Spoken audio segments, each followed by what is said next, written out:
Joining me now for an exclusive interview, House Intelligence Committee Chairman Devin Nunes. Chairman, good to see you tonight. Thank you very much for being with us this evening. Thank you. I want to start first with the questions, very simple question and answers that you requested from James Clapper, the Director of National Intelligence, and John Brennan, the head of the CIA at the time of the Obama administration before the changing of the guard at the White House.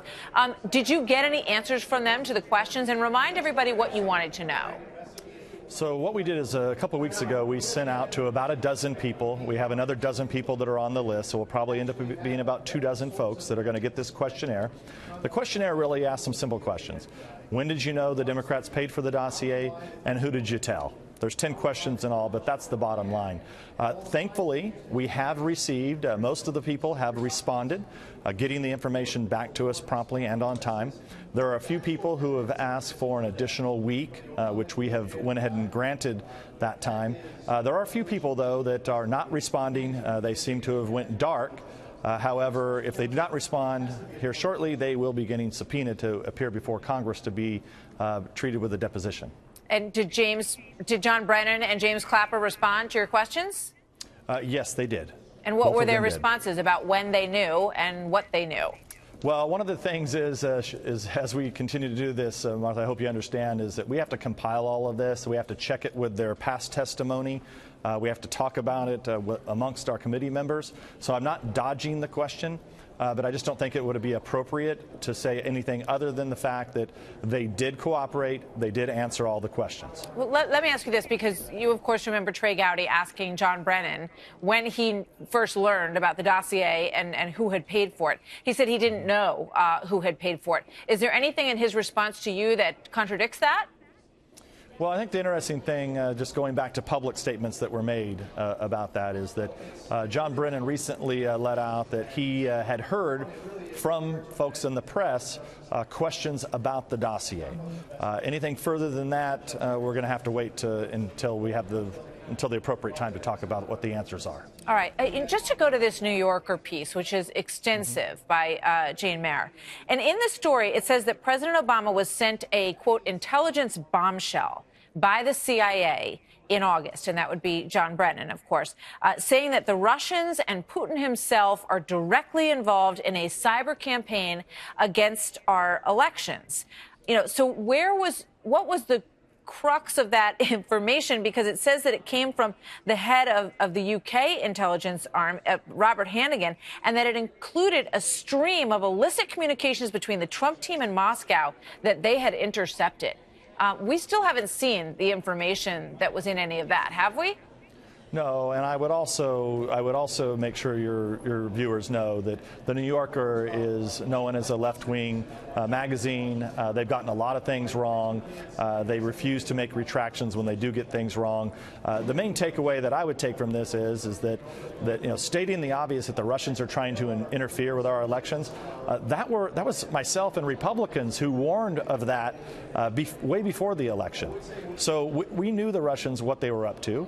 But this is nothing new, and that's why people are going a little bit overboard with this, and they're taking things totally out of context. The Russians had an operation against us, but they've always had an operation against the United States of America, going back for many, many years and many elections.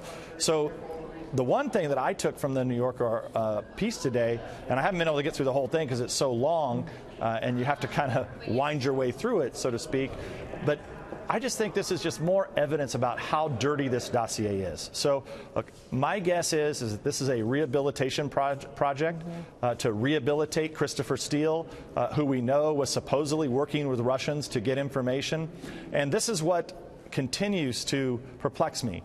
We know exactly who was getting information from the Russians.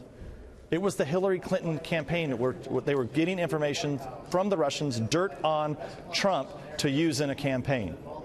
That's the very thing that for a year and a half We've been trying to investigate on whether or not the Trump campaign was trying to get dirt against Hillary Clinton on from the Russians. We have no evidence of that.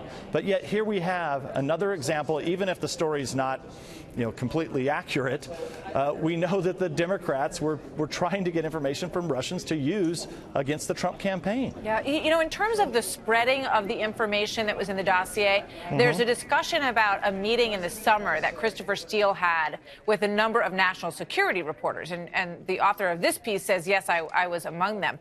So he's out there. He's been paid by, through Coy Perkins, by the DNC and the Hillary Clinton campaign. But so he is out there spreading this information to these reporters, and John Brennan is not aware of who paid for the dossier at that point, because he says he learned about it in press circles. Yeah, right. He did say that early on, but I think this is just more of an example of how outrageous the press coverage of this has become. Right. So many people in the press, not just this writer that wrote this piece today, many writers were briefed by Christopher Steele. Many of them had the dossier way before the election. Right. The dossier on the face of it is ridiculous. I mean, this is something that said that they were going to give some guy, this Carter Page was going to get 20% of Gazprom, which would be billions and billions of dollars. If the FBI really believed that, we've got a bigger problem in the FBI with just basic credibility. All right, let me ask you this, because Sam Nunberg, I'm sure you've seen the headlines today, and we're going to talk about this more in just a moment. He says, yes, he's sure, actually, that Carter Page was engaging in some kind of relationship with the Russians, some kind of collusion with the Russians. Your thoughts on that? Well, this is the first I've heard of that. It sounds a little wild to me. I don't think there's any. Carter Page will tell you himself that he was talking to Russians. He's a Putin apologist. We don't disagree. We don't agree with anything that Carter Page believes. At least Republicans in the House don't. We've long been on record about making any apologies for Putin. We know that Putin's up to bad things, and we know that Carter Page is an apologist for Putin. But I don't know that there's anything earth-shattering there. All right, before I let you go, the discussion today that there's $120 million that's supposed to be spent on making sure that the Russians can't be deeply involved in the midterm elections and elections going forward, that money hasn't been spent. The accusation that the Trump administration is not taking this whole thing seriously when it comes to elections going forward. What do you say to that? Well, I'll say two things. One, there were millions and millions of dollars that went unspent by our intelligence agencies during the Obama administration, even as they were being warned by myself and others back in 2014, 15, and 16. Unspent. So this coming out of the State Department about money, I mean, I don't know. Look, if you're going to go against the Russians, against a foreign adversary, the first thing you do is don't talk about it. All right. I mean, if you were concerned that they weren't spending the money then, are you concerned that they're not spending the money now? Well, I know for a fact that our intelligence agencies, at least what we control, they are spending the money. Okay. Good to see you tonight, Chairman. And as you continue to go through that information and get your questions and answers back, I hope you'll join us again and talk about it some more. Thank you, Martha. Thank you.